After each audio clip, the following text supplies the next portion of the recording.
నమస్తే. కరెక్ట్‌గా 5 సంవత్సరాల క్రితం ఏరి కోరి తెచ్చుకున్నటువంటి ఒక వైఎస్ జగన్ డిప్యుటేషన్‌పై వేరే సంస్థల నుంచి కూడా తెచ్చుకున్నటువంటి ఒక అధికారులు ఎవరైతే ఉన్నారో వాళ్ళిప్పుడు మిస్సింగా? ఎక్కడికి పరారయ్యారు? అసలు ఎవరు వారు? అనే దానిపైన మనతో పాటు సీనియర్ జర్నలిస్ట్ డివి శ్రీనివాస్ గారు ఉన్నారు. వారిని అడిగి తెలుసుకుందాం. సార్ నమస్తే. సార్ మొత్తానికి ఏరి కోరి 5 సంవత్సరాల క్రితం వేరే సంస్థల నుంచి ఉంటే మాతృ సంస్థల నుంచి కూడా డిప్యుటేషన్పై తెచ్చుకున్నటువంటి ఒక ఇద్దరు క్యాండిడేట్లు ఎవరైతే ఉన్నారో ఒకళ్ళు వాసుదేవర్ రెడ్డి, ఇంకొకళ్ళు వెంకటరెడ్డి. సో వీళ్ళిద్దరు కూడా ఇప్పుడు కనిపించడం లేదు, పరారు, మిస్సింగ్ అని చెప్పేసి అంటున్నారు. అయితే అంత పెద్ద అధికారంలో ఉన్నటువంటి వాళ్ళు వేల కోట్లు, లక్షల కోట్లు వాళ్ళ చేతుల మీదుగా తరలించిన వారు ఇప్పుడు ఎటు వెళ్ళారు ఏంటి అంటే ఏం చెప్తారు? అంటే ఒకడు ఇసుక పలావ్ చెఫ్, ఒకడు మద్యం బిర్యానీ చెఫ్. జగన్మోహన్ రెడ్డి ఈ మధ్య ఎక్కువగా మనం అనుకున్నాం నిన్న కూడా, ఏది పలావ్ బిర్యానీ భాష మాట్లాడుతున్నాడని. నేను పలావ్ పెట్టాను, బాబు బిర్యానీ పెడతాడు అనుకున్నారు. అటు పలావ్ పోయింది, ఇటు బిర్యానీ పోయిందంటే ఇతనికి ఇసుక పలావ్ పోయింది, మద్యం బిర్యానీ పోయింది. ఆ ఇసుక పలావ్ చెఫ్ ఎవరు? వెంకటరెడ్డి. బాగా చెప్పావు, మైనింగ్ వెంకటరెడ్డి అన్నమాట. ఇప్పుడు అట్లాగే మద్యం బిర్యానీ చెఫ్ ఎవరు? వాసుదేవరెడ్డి. చెఫ్లు పరారయ్యారా? మనం అదొక 20,000 కోట్ల స్కామ్, ఇదొక 20,000 కోట్ల స్కామ్, మొత్తం 40,000 కోట్లు అన్నమాట ఇద్దరు ఎత్తిన పరిస్థితి. ఇసుక గతంలో చంద్రబాబు హయాంలో ఆ 5 ఏళ్ళు తెలుగుదేశం ప్రభుత్వం ఉచిత ఇసుక. మామూలుగా అప్పట్లో 1000 రూపాయలు ఉన్న ఆ ట్రాక్టర్ ఇసుక 4-5 వేలు అయిపోయింది. 10,000 రూపాయలు ఉన్నటువంటి లారీ ఇసుక 40-50 వేలకు అమ్మారు. ఆ ఇసుక అసలు దగ్గర నీకు 175 రీచ్లు తోడి పారేశారు. గ్రీన్ ట్రిబ్యునల్ ఇవాళ వీళ్ళకి 18 కోట్లు ఫైన్ వేసిందంటే సుప్రీంకోర్టు సీరియస్ అయింది. కలెక్టర్లను నివేదిక పంపమంటే వీళ్ళు చేసింది ఏంటి? కట్ అండ్ పేస్ట్ నివేదికలు. కనీసం వెళ్ళి రీచ్ సందర్శించకుండానే సందర్శించినట్టుగా. ఆమె ఎవరో తూర్పుగోదావరి కలెక్టర్ ఒక ఆమె అయితే అసలు పాత డేట్ వేసి పంపింది. నోటీస్ వచ్చిన డేట్కు ముందు డేట్లో నేను వెళ్ళి రీచ్ చూశానని పంపిన పరిస్థితి. నోటీసులు అందుకోకముందే చెక్ చేసేసానని చెప్పి తమిళనాడు కలెక్టర్లను సస్పెండ్ చేసింది సుప్రీంకోర్టు. ఈ ఇసుక దీనిపైనే అన్నమాట. ఇప్పుడు ఈ ఇసుక ఇవాళ నీకు 20,000 కోట్లు అంటే ఒక్కొక్క జిల్లా నుంచి రోజుకి 10 కోట్లు తాడేపల్లి ప్యాలెస్కి, 25 జిల్లాలు రోజుకు 250 కోట్లని. మన మీడియాలో కథనాలు ఇసుక మీద పుంఖాలుగా ఇసుకాసురులు అంటారు వీళ్ళని. వాళ్ళ ప్రతి నియోజకవర్గంలో ఒక ఇసుకాసురుడు మారిన పరిస్థితి. అదేదో తీసుకొచ్చారు, ఏంటి జేపీ వెంచర్స్, జయప్రకాష్ వెంచర్స్ అని. దానికి ఒక సబ్ ఏజెన్సీ మళ్ళీ టర్న్కి ఒక 3 ఏళ్ళు ఆ రెండింటి ముసుగులో నడిపారు. వాళ్ళ బిల్లులు తీసుకోవటం, వీళ్ళు ఎమ్మెల్యేలు చేసుకోవటం సొమ్ము. ఆ జేపీ వెంచర్స్ 800 కోట్లు బకాయి పడితే ఇతను నో డ్యూస్ సర్టిఫికేట్ ఇచ్చాడు. ఎవరు? ఈ వెంకటరెడ్డి. ఎవరి దగ్గర కట్టించాలి 800 కోట్లు? జేపీ వెంచర్స్ కట్టుద్దా, వెంకటరెడ్డి కడతాడా? అది ప్రజాధనం, ప్రభుత్వానికి రావాల్సినటువంటి డబ్బు 800 కోట్లు బకాయిలు. ఏ విధంగా వెంకటరెడ్డి నో డ్యూస్ సర్టిఫికేట్ ఇస్తాడు? ఎంత తిని ఇచ్చాడు? ఇవాళ ఏమైపోయాడు వెంకటరెడ్డి? ఇప్పుడు 2 నెలలుగా ఇతను ఇండియన్ సర్వీస్. ఇదే ఇండియన్ సర్వీస్? ఇది ఇండియన్ సర్వీస్ కాదు, ఇది పరార్ సర్వీస్. వీళ్ళు ఇలా పత్తా లేకుండా పోవటం, పరారైపోవటం అంటే కనీసం వాళ్ళకి నోటీసులు ఇవ్వాలంటే వాళ్ళు ఎక్కడున్నారో తెలియని పరిస్థితి. సిగ్గుచేటు. ఏది అంటే డబ్బు కోసమే పుట్టారా మీరు? డబ్బు కోసం గడ్డి తింటారా? జగన్మోహన్ రెడ్డి ఇవాళ నీకు రోజుకు 250 కోట్లు చొప్పున ఈ 5 ఏళ్లలో ఎన్ని లక్షల కోట్లు.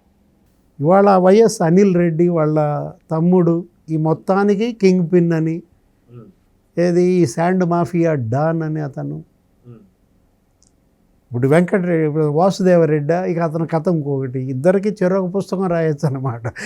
వాసుదేవరెడ్డి అతను ఒక 2 పోస్టులు, ఏది బెవరేజెస్ కార్పొరేషన్ ఎండి అతన్ని. ఇప్పుడు డిస్టిలరీస్ బ్రూవరేజెస్ దానికి కూడా అతనే.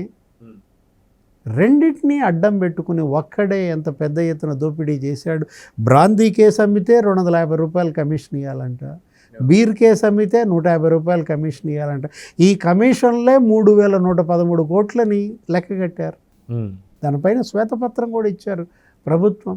19,000 కోట్ల అవినీతి జరిగిందని నిర్ధారించారు తెలిసినంతవరకు. ప్రాథమిక అంచనా మాత్రమే, ఇంకా అది ఎంతకు పెరుగుద్దో చెప్పలేమన్నమాట. ఇప్పుడు మద్యం ఎలుకలు దాగినాయా? అరే చీప్ లిక్కర్ అన్నమాట, నాసి రకం. అంటే వాళ్లే సరఫరా, వాళ్లే తయారీ, వాళ్లే అమ్మకం. డిస్టిలరీలన్నీ కబ్జా చేశారు. మిథున్ రెడ్డి ఒక డిస్టిలరీ అంట, విజయసాయి రెడ్డి అల్లుడు ఇంకొక డిస్టిలరీ, అదాన్ డిస్టిలరీస్ ఏదో మొత్తానికి. అంటే అసలు హాలోగ్రామ్స్ అది దానికి అంటించే స్టిక్కర్లు అన్నమాట. అదొక పెద్ద కుంభకోణం. ఇప్పుడు 1,00,000 కోట్ల మద్యం అమ్మితే 99,000 కోట్ల 640 కోట్లు క్యాషా? ఏమైంది ఆ క్యాష్ అంతా? డిజిటల్ ట్రాన్సాక్షన్స్, జీపే, ఫోన్పే ఎందుకని తీసుకోలేదంటే కారణం వీళ్ళ అవినీతి మొత్తం బయటకు వస్తుందని. ఇప్పుడు ఇవాళ ఇసుక పలావ్ ఆగిపోయిందనా, లేకపోతే మద్యం పలావ్ ఆగిపోయిందనా? జగన్ గగ్గోలు, నేను పలావ్ పెట్టా, నేను బిర్యానీ పెట్టా అంటే రోజుకు 250 కోట్ల ఇసుక పలావ్ ఆగిందనా? రోజుకు 150 కోట్ల మద్యం బిర్యానీ ఆగిందనా? జగన్ గగ్గోలు. చట్టం చేతులు చాలా పొడవైనవి. కానూన్ కా హాత్ లంబా హై. ఎంత దూరం పోయినా ఆ చేతులు సాగుతాయి, పట్టుకుంటాయి. వెంకటరెడ్డి ఎక్కడికి పోతాడు, ఎంత దూరం పోతాడు? ఇవాళ పొలిటీషియన్స్ మీద లుకౌట్ నోటీసులు, ఎమ్మెల్యేల మీద లుకౌట్ నోటీస్. వల్లభనేని వంశీ ఎక్కడున్నాడు ఎతుకుతాను. మంత్రుల మీద లుకౌట్ నోటీసులు. చివరికి వీళ్ళు ఎవరు, ఈ ఐపీఎస్లు, ఐఏఎస్లు, ఈ ఇండియన్ సర్వీస్, ఈ కోస్ట్ గార్డ్ సర్వీస్, వీళ్ళందరిపైన లుకౌట్ నోటీసులు జారీ అయినాయి. అంటే వెంకటరెడ్డి కోసం లుకౌట్ అంటే వీళ్ళు విదేశాలకు పారిపోతారేమోనని ఎయిర్పోర్ట్లని దిగ్బంధించాలా? ఎంత దురదృష్టం, ఎంత ట్రాజడీ. ఇప్పుడు ఇలా పారిపోయే వాళ్ళు మీరు ఎందుకు నేరం చేశారు? నేరం చేసే ముందు సిగ్గుపడాలి, ఆలోచించాలి. ఎన్నాళ్ళు పారిపోతారు, ఎక్కడికని పారిపోతారు? ఎప్పుడో ఒకప్పుడు, ఇవాళ కాకపోతే రేపైనా పట్టుకోవడం ఖాయం, తీసుకొచ్చి జైల్లో వేయడం ఖాయం. వాళ్లే కాదు, వాళ్ళ వెనక ఉన్నటువంటి వీళ్ళ పాత్రధారులే. ఎవరు? వెంకటరెడ్డి, వాసుదేవరెడ్డి అసలు సూత్రధారులు. నెక్స్ట్ జైలుకి తప్పదా?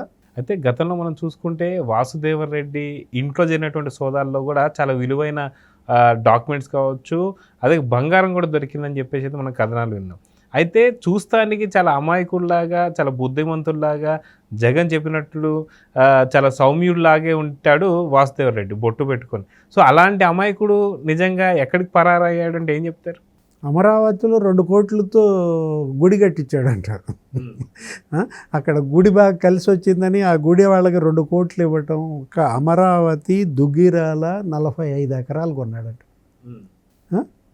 అతని పేరు మీద, అతని బినామీల పేరు మీద, అతని మాంగారి పేరు మీద జగ్గైపేటలో 25 ఎకరాలు కొన్నాడంట అతని మాంగారు. అది ఈ 5 ఏళ్లలోనే.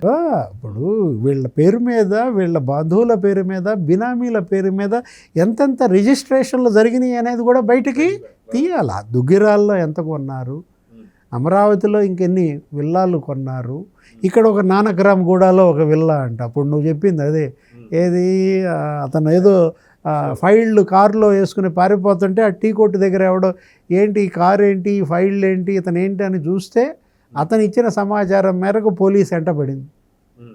నానక్రామ్ కూడా విల్లాలో కనపడ్డాడు. ఆ విల్లా కూడా ఎవరో వైసీపీ ఎమ్మెల్యే విల్లా అంట. ఆ విల్లా ఇతను కొనిపెట్టారా? ఇతను ఆ విల్లాలో ఉండటం ఏంటి? అందులో ఆ పట్టుకున్న కారులో నువ్వు చెప్పింది ఏంటి, బంగారం రసీదులు దొరికాయి. అరే శరత్ చంద్రారెడ్డి ఇక్కడెక్కడో సోదాలు చేస్తే అరవిందో ఫార్మా ఢిల్లీ మద్యం కేసుకు సంబంధించి 300 కోట్లు నగదు దొరికిందని, ఆ 300 కోట్ల నగదు వాసుదేవరెడ్డి ద్వారా ఆంధ్రప్రదేశ్ మద్యం డబ్బని, అంటే కమిషన్లు అన్నమాట. ఇందాక మనం అనుకున్నట్టు ఆ బ్రాందీ కేసు అమ్మితే 250 రూపాయల కమిషన్. అసలు వీళ్ళు ప్రజారోగ్యాన్ని దెబ్బతీశారు, ప్రభుత్వ సంపదని దోచేశారు, ఇవాళ పరారైపోయారు. ముందు వీళ్ళని అరెస్ట్ చేయాలి, ఈ మొత్తం తిన్నదంతా కూడా కక్కించాలి.